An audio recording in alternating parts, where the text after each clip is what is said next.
نہایت عزتوں کے لائق علماء کرام، ہماری دین ملت، برادران اہل سنت، میری اور آپ کی خوش نصیبی ہے کہ اس پاکیزہ بابرکت محفل میں حاضر ہیں۔ میں اپنے پیارے محبوب پیر بھائی استاد القرآن حضرت مولانا قاری فدا حسین صہیبی رحمۃ اللہ تعالی علیہ کی اس سال سوال عرس پاک کی محفل میں حاصل ہوں۔ سب ان کی درجات کی بلندی کی دعائیں کر رہے ہیں،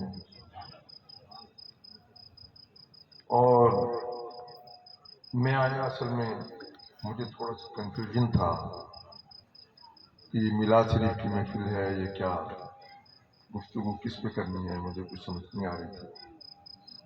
مجھے کہا کہ یہ سال ثواب کے حوالے سے جو عرس پاک کی محفل ہے، اور ظاہر ہے کہ مولانا فدا حسین میرے پیر بھائی تھے، میں سمجھتا ہوں کہ میرے مرشد کے فیض کے امین بھی تھے، قسیم بھی تھے، اور میرے پاک نبی علیہ الصلوۃ والسلام کے سفیر تھے، جنہوں نے ماشاءاللہ اپنی ذاتی مال سے زمین خریدی، محنت شاقہ کی کمائی اس جامعہ کے بنانے پر لگائی، اور دین کی تربیت تو اللہ تبارک و تعالیٰ ایسے بندوں سے لیتا ہے۔ اور مجھے تو وہ لوگ ویسے ہی بڑے میرے پسندیدہ ہیں، میرے محبوب ہیں، کہ جو دین کی خدمت اس انداز میں کرتے ہیں کہ وہ مدارس بناتے ہی نہیں ہیں، وہاں پڑھاتے بھی ہیں، ان کی سرپرستی بھی کرتے ہیں، اور اللہ کے فضل سے اپنی اولاد کو بھی وقف کرتے ہیں اس کام کے لیے، اور اپنی ذریت کو تیار کرتے ہیں کہ ہمارے جانے کے بعد حضور کے دین کا یہ سلسلہ رکنا نہیں چاہیے۔ ماشاءاللہ مولانا کے 5 صاحبزادے، یہ پانچوں اللہ کے فضل سے دین مدین کی خدمت میں روز و شب ایک کیے ہوئے ہیں۔ میری دعا ہے اللہ تبارک و تعالیٰ ان میں آپس میں محبتیں قائم رکھے، آمین۔ ہمیشہ چھوٹے اور بڑے کا یہ لحاظ قائم رہے، اور دین کی خدمت میں اخلاص رب کائنات باقی و برقرار رکھے۔ آمین۔ میرے نبی علیہ الصلوۃ والسلام نے علماء کی بڑی فضیلت بیان کی ہے، میں مختصراً اس پر بات کر کے سال ثواب کی طرف آؤں گا۔ میرے نبی نے ارشاد فرمایا کہ یہ علماء تو وہ ہیں کہ جن کے لیے سمندر کی مچھلیاں بھی دعائیں کرتی ہیں۔ سبحان اللہ۔ کتنی فضیلتیں ہیں بھائی۔ اور پھر میں سمجھتا ہوں کہ یہ علم تو ہے ہی وہ جو علم دین ہے، اور حضور نے جن علماء کی بات کی ہے وہ وہی علماء ہیں کہ جو علم دین جنہوں نے حاصل کیا اور اس کی خدمت کر رہے ہیں۔ دیکھیں، ایک عالم تو ایک انگریزی کا پی ایچ ڈی ڈاکٹر بھی ہو سکتا ہے، وہ بھی جانتا ہے۔ علم تو ایک میتھمیٹیشین بھی رکھتا ہے، علم تو ایک فزکس دان بھی رکھتا ہے، شماریات کا ماہر اور عمرانیات کا ماہر بھی رکھتا ہے، لیکن وہ علم تو وہ ہے جو قرآن کا علم ہے، اور یہی علم ہے کہ جو فلاح کا علم ہے۔ حضرات محترم،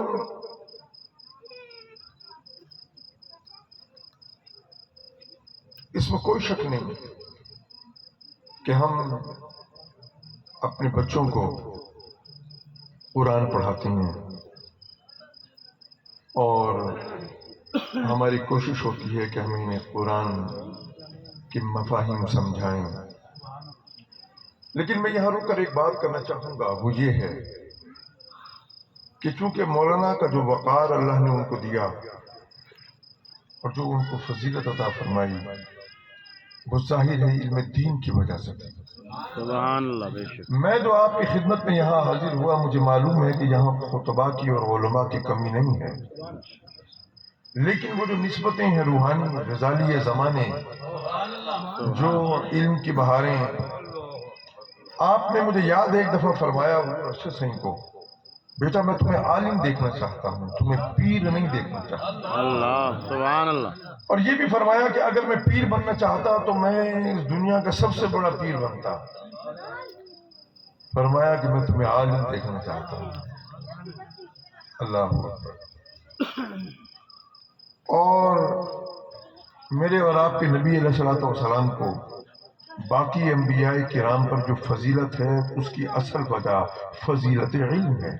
سبحان اللہ. سبحان اللہ. تو صاحبو، یہ علم کی راہیں ہیں، ہمیں ان پہ چلنا ہے، اور دین پر چلنا اس وقت کس قدر مشکل اور کٹھن ہو گیا ہے. لیکن میں یہ بات کرنا چاہوں گا کہ ہم سنی لوگ اپنے بچوں کو پکڑتے ہیں اور دوسروں کے مدارس میں بھرتی کروا دیتے ہیں، یہ سوچ کر کہ جی ان کا مدرسہ اتنا بڑا ہے، وہاں کی عمارت اتنی عظیم الشان ہے، وہاں کی کمپیوٹر کلاسز ہو رہی ہیں، وہاں وہ انگلش لینگویج بھی پڑھا رہے ہیں، وہاں وہ دیگر علوم بھی کروا رہے ہیں، وہاں یہ بھی ہو رہا ہے، وہاں وہ بھی ہو رہا ہے، وہاں تو دولت کے بہا رہے ہیں. حضرات محترم، حضرت امام محمد بن سیرین رضی اللہ تعالیٰ عنہ حضور علیہ الصلوۃ والسلام کی جلیل القدر تابعی ہیں. آپ ایک مجلس میں خطاب فرما رہے ہیں تو دو آدمی آئے، آ کر بیٹھ گئے. آپ نے سلسلہ کلام کو جاری رکھا. ایک ان میں سے کھڑا ہوا، ہاتھ باندھے، حضور مجھے اجازت عطا فرمائیں، میں ایک قرآن کی آیت اور اس کی تفسیر بیان کرنا چاہتا ہوں. آپ جلال میں آئے، فرمایا تجھے اجازت نہیں، بیٹھ گیا. وہ نامراد ہوا، بیٹھ گیا. اس کا آیا وہ ساتھی ہو گئی اور بیٹھا، وہ کھڑا ہو گیا. حضور مجھے آپ کی موجودگی میں اگر ایک حدیث اور اس کی تشریح بیان کرنے کا موقع ملے حضور تو میرے لیے باعث عزت و شرف. آپ نے فرمایا کہ میں نے پہلے تیرے ساتھی کو منع نہیں کیا، تم دونوں یہاں آئے ہو، یہاں سے نکل جاؤ میری محفل سے.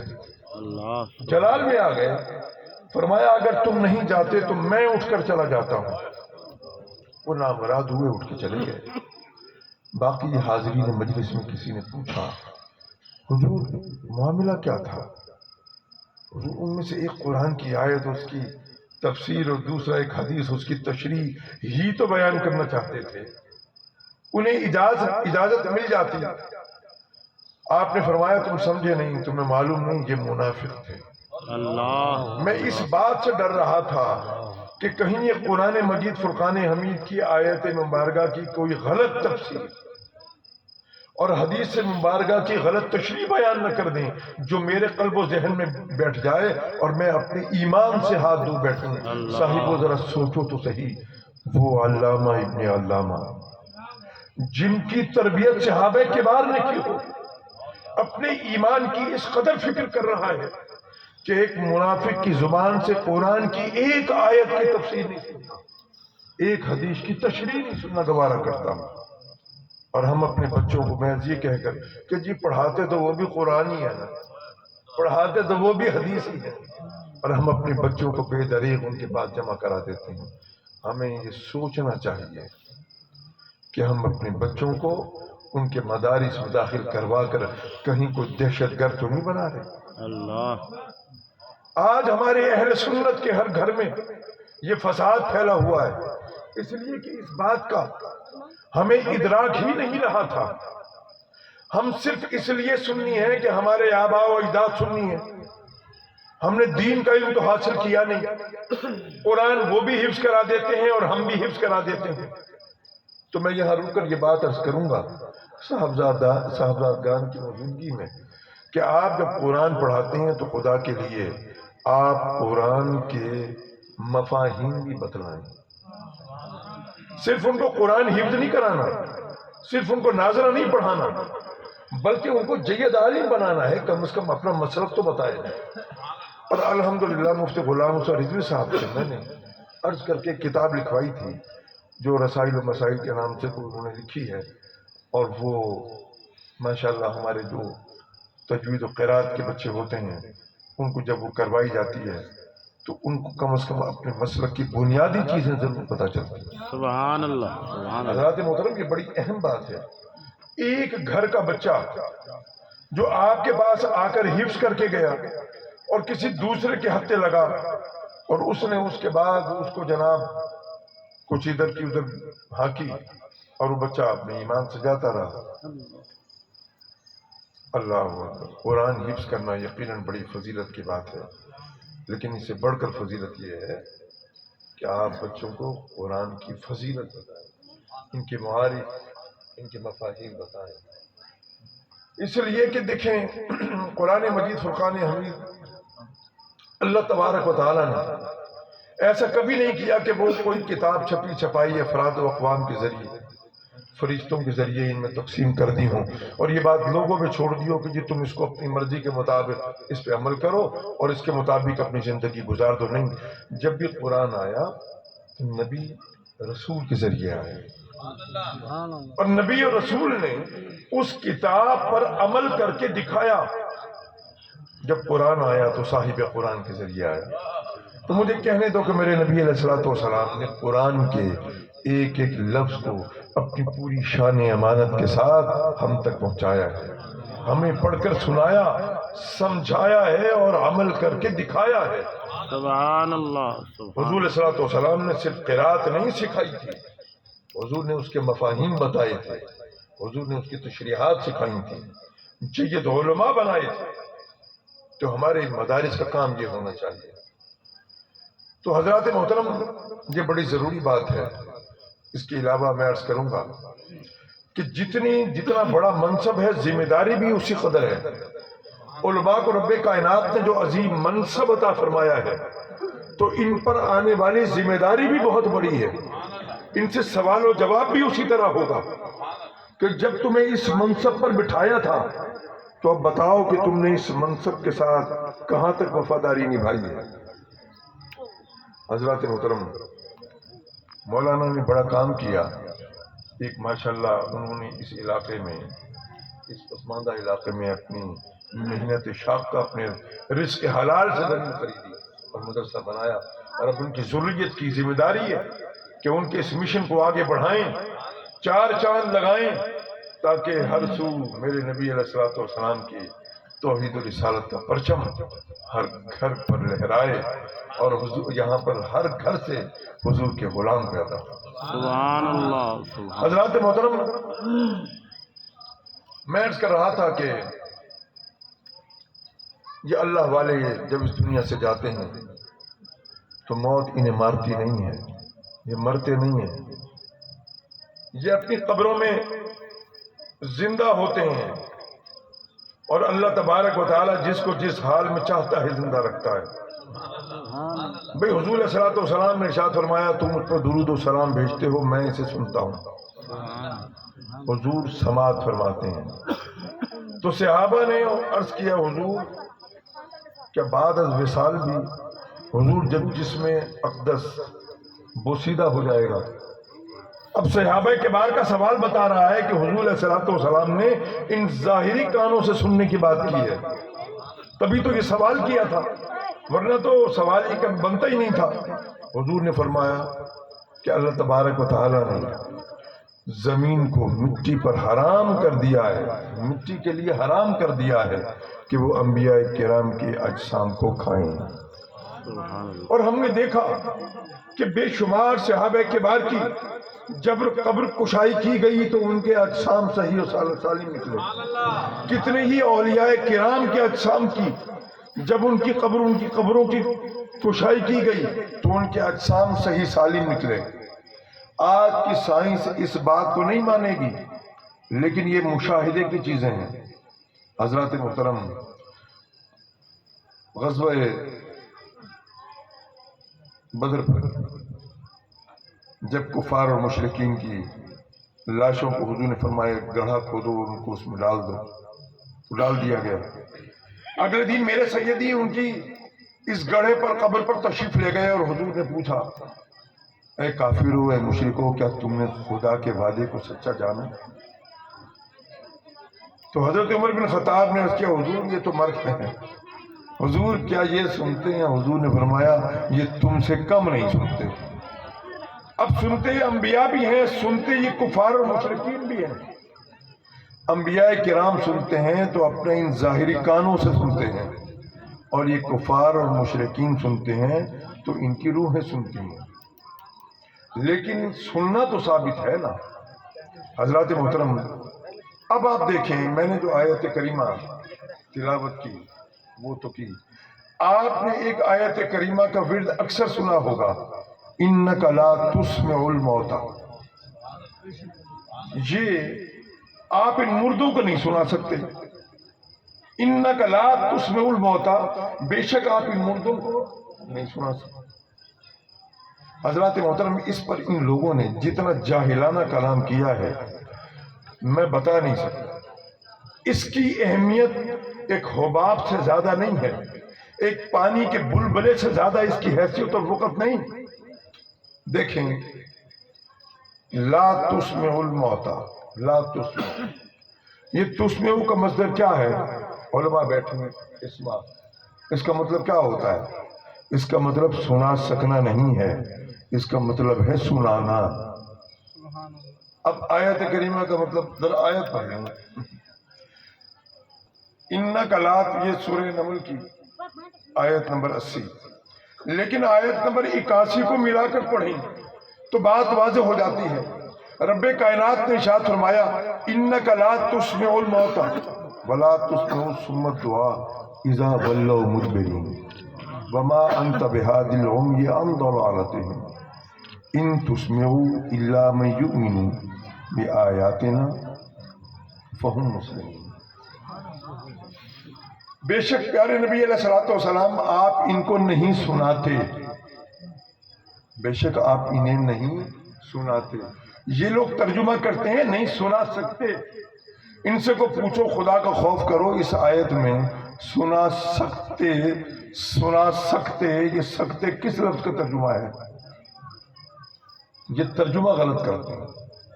اب فرما دیا پیارے نبی بے شک آپ فرما دیں آپ ان مردوں کو نہیں سناتے، نہ بہروں کو پکار جب وہ پیٹ پھیر کے جا رہے ہیں،